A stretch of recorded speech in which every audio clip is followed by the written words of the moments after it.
Good morning, everyone. A few of you reached out to me asking what was done to the Samurai, and I wanted to make this video to just kind of show you what I've done. The whole thought process on the build was to do something, really capable, but yet somewhat under a budget.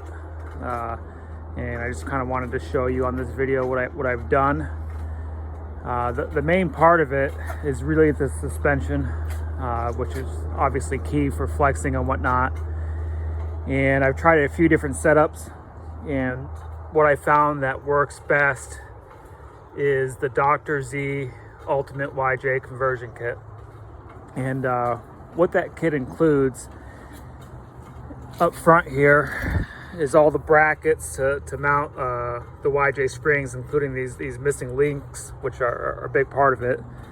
It allows the axle to drop down and separate here just to relieve the spring tension, so it could keep on dropping down.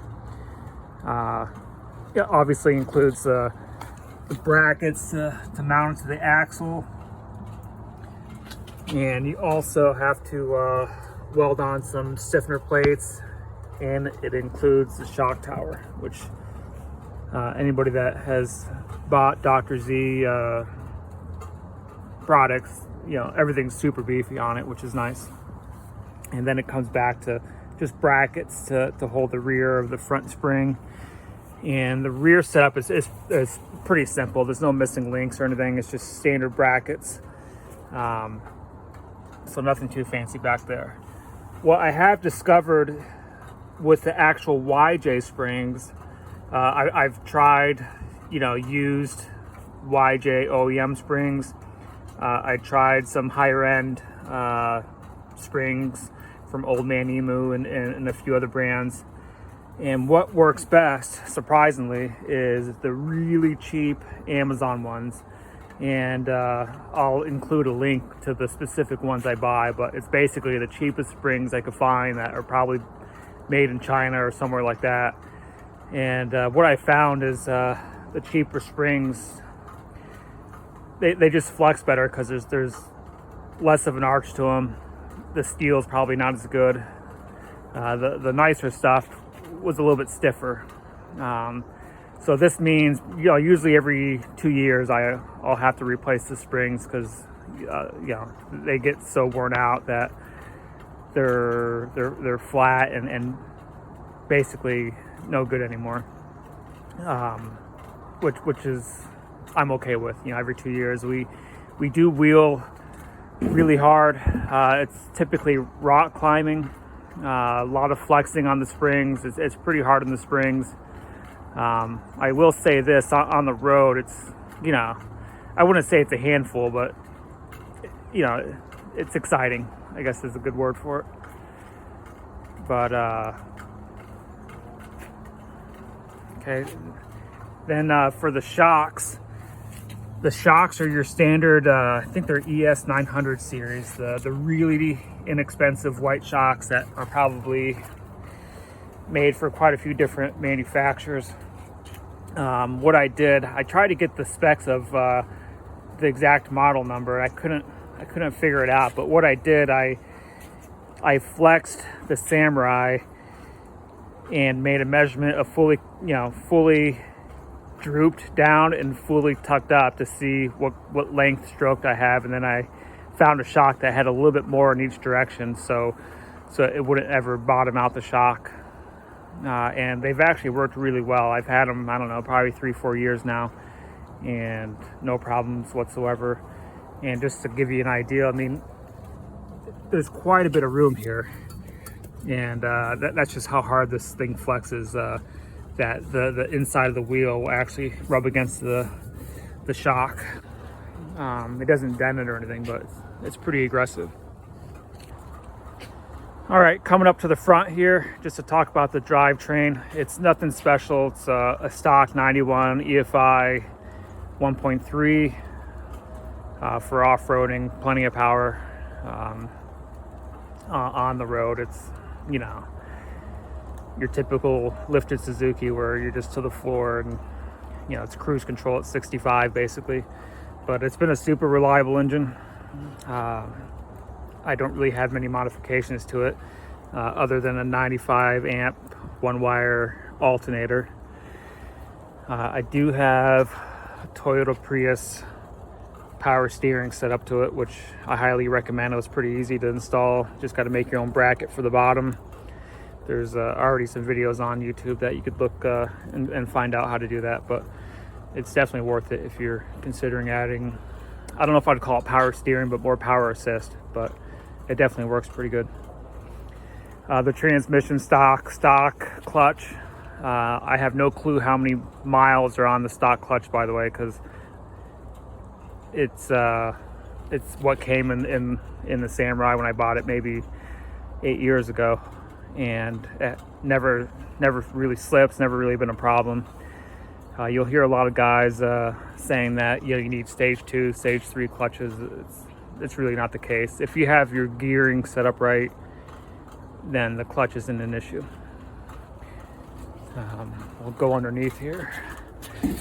My transfer case, I rebuilt it, I don't know, maybe 4 years ago, and I put 6.4 to 1 sumo reduction gears in it, which are pretty amazing.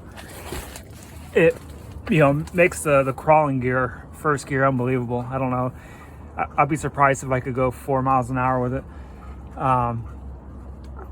I've gone through quite a few transfer case cradles, from stock to the low range one they offer with 4 mounting points.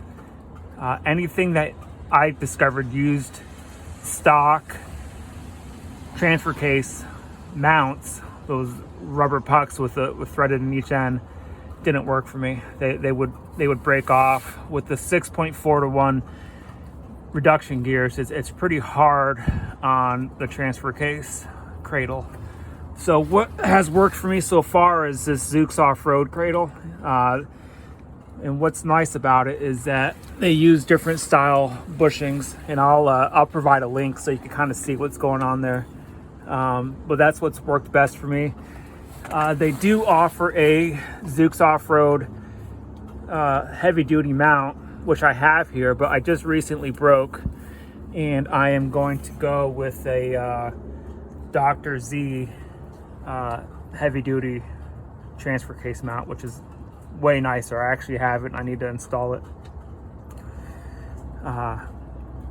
With doing all this, I did have to do a custom rear and front drive shaft, which is it's gonna happen. When you lift it this much, the stock drive shaft can only go so far. The spines don't go that far. To save your rear springs, I recommend doing an axle wrap kit. This one was based off F-150, and I had to shim the axle tube. You'll see the axle tube. I welded another tube on top of it. I don't know if you can quite see it. Just so I could get the radius I needed to weld it to the axle. But it does help save the rear springs. If you don't have that in your rock crawling, it doesn't take much to destroy the rear springs.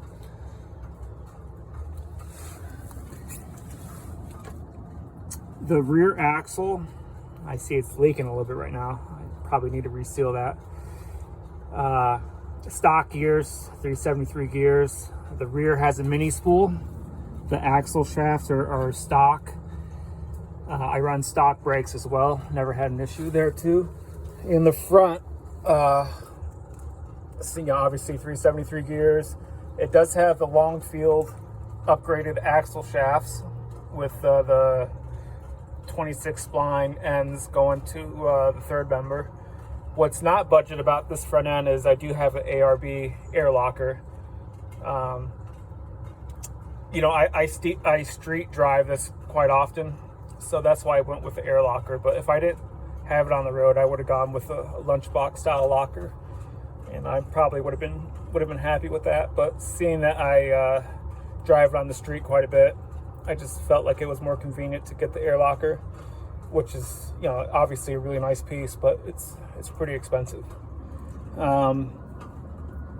I have pulled my axle shafts out every now and then to inspect them, and there's no issues with the axles looking like they have any stress on them that might indicate that they're going to break anytime soon. So I've been pretty happy with the axles holding up, surprisingly, for how hard I'll go off-roading and whatnot. I always kind of think about going to Toyota axles, but so far they've been really good, and basically no issues at the moment that I'm concerned with using these axles. So the other stuff on the outside, there's not really too much done to it. The bumper back here is the Dr. Z do-it-yourself bumper, where basically he ships you all the parts and you just got to weld everything together. It came out really nice. The fitment was great. I was really happy with it. And the front is as well Dr. Z kit that came out really nice. I got the one with the winch. I really don't use the winch much. It's a 9500, I think. Yeah, 9500 XRC Smitty built. The times I have used it, it's been good, but it's pretty rare I get in a position where I'm stuck. I don't really mud bog or anything like that. So it's not really been tested. The inside's your typical Samurai. Luckily, this one isn't too rusty. There is a few rust spots I got to take care of, but there's not much done in here. These seats are out of a Suzuki Aero, and this is just I think it's a 13.5-inch aftermarket wheel, but everything in here is relatively stock. All right, well, thanks for watching the video. If you liked it, please subscribe. It would help with the channel quite a bit. Thank you.